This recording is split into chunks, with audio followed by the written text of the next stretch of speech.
with me because I still have my cold. But Heather from A Catholic Mom's Life did a video on Halloween, and I thought that this actually was a really good time to talk about like paranormal activity and like how to protect ourselves from like the devil and the demons and things that walk around this earth. So with that said, if you are new here, my name is Laura and this is What Laura Likes, and this is all about life with a Catholic slant. So I do videos on homeschooling, Catholicism, sometimes I talk about minimalism, but everything is going to be couched in Catholicism.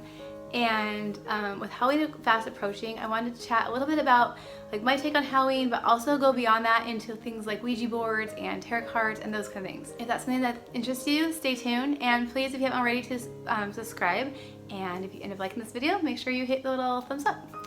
So I do apologize for my voice. I know I'm gonna end up like needing to cut this short, but let's start a minute about like paranormal activity. So first off, let me tell you that for my entire life I have been afraid of paranormal activity. I don't watch Poltergeist, I don't watch, what's that word? The one where she's possessed, like her head spins around, The Exorcist. And the reason I don't watch those things, my husband, when he was, he still thinks I'm crazy, but even before he became a Catholic, he was just kind of immersed in like the secular society, he always thought it was really weird that I was so freaked out. Even like the really funny movie, The Book of the Dead, like, whatever that guy's name is, my husband loves him, and he's like watched all those, and they're funny, but it's always just like freaked me out because I totally believe it, because I'm Catholic, and like I know there are such things as good and evil, and it's very clear that like this is the devil's playground. You know, God is above us and he's in heaven, and you know, he's here with us as well, obviously, but this is, you know, the devil was cast out of heaven, and you know, he's not just only in hell like contained, he's here, and he works on our souls. And there's been so much documentation about paranormal activity, and it happens, and it's not just like fun-loving ghosts like Casper, you know, it's legit like bad stuff. Like if you welcome things in like tarot cards and Ouija boards and things like that that are supposed to be all fun and games, like you really are you're not accessing heaven. So pretty much what you need to think about is like, is this having me speak to those in heaven, or is it something else? That's really, there's only so many places you can go. So it's really something to keep in mind, and it's just really important to realize that this stuff is real. So when it comes to Halloween, I think Halloween's totally fine. There actually are very like Catholic roots to it, but and I'll go to those in a minute. But it's important to think like, are my decorations and costume ideas and practices, are those things that would please Jesus if he were to pop in tomorrow, right? Like if he came down and was like, hey, because really he is here, right? He sees it all. So are what you're doing, is it somehow turning into like a devil worship or a devil like playground type thing? Or are you staying true to things that you wouldn't be like, you know, for shamed of if you were in front of Jesus? And also, you know, you need to make sure that you are portraying to the rest of the world that you're a Christian. And so you don't want to ever do anything that would promote the idea that you weren't Christian. So I do have to say that I have not always known this, and I used to dress up as a witch when I was a child. I was a Catholic child, I dressed up as a witch. And I always thought there were such things as good witches. And, you know, I watched like Wizard of Oz. And my daughter even dressed up as a witch when she was like 3, because I was like tired of princesses. But, you know, now I know that like there really is no such thing as a good witch. Like any kind of witch is participating in a magic that is not from heaven. So therefore, you know, the whole idea of witches, and the funny thing is that witches, the only reason they're even like related to Halloween is that a greeting card company in the late 1800s decided to like incorporate witches into Halloween for a greeting card, and it failed, but for some reason the witches stuck.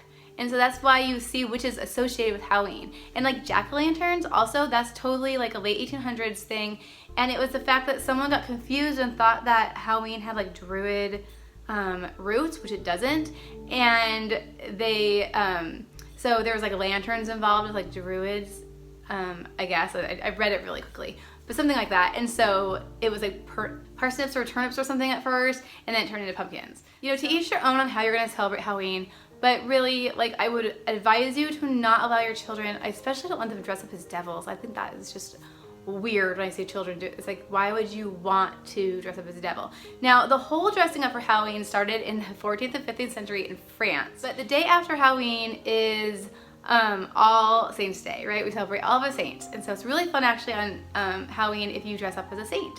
And my daughter's actually dressing up as Mary, totally on her own, but great choice, right? And Neil was gonna dress up as Jesus, and then he decided he wanted to be Darth Vader. I was like, okay.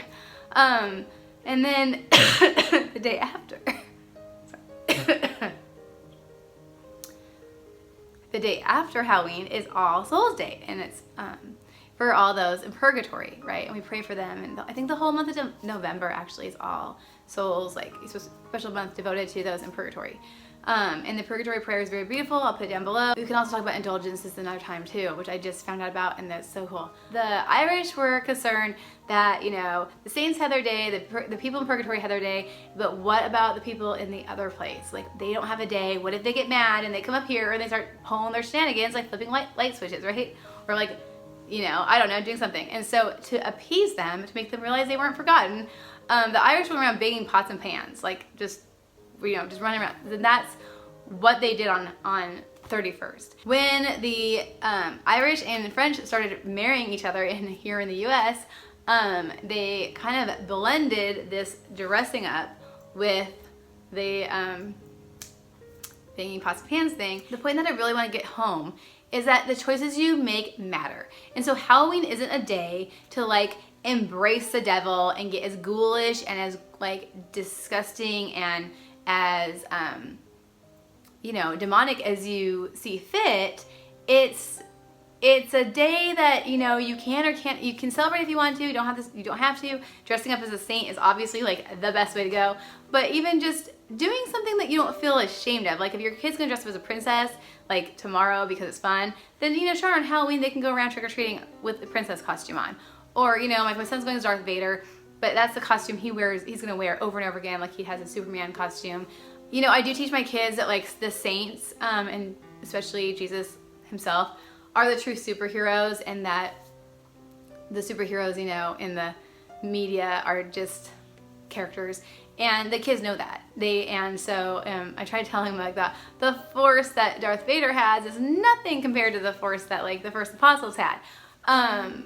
But you know, it's still more fun to dress as Darth Vader than maybe some other saint. But as the years go by, I hope to encourage that more. Like, we've limited our decor to pumpkins and spiders. Spiders are fine, they're everywhere already, so we don't have to do much decoration. But, and we do carve pumpkins. I don't think there's anything, I don't associate any kind of evil with that. I just think it's fun.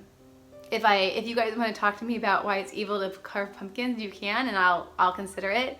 Make sure you have holy water in your house. Make sure you have images of Jesus' Sacred Heart and Mary, and you bless things, you bless your house. You have a priest come bless your house if possible. I'm still waiting to do that. I need to get that done at some point.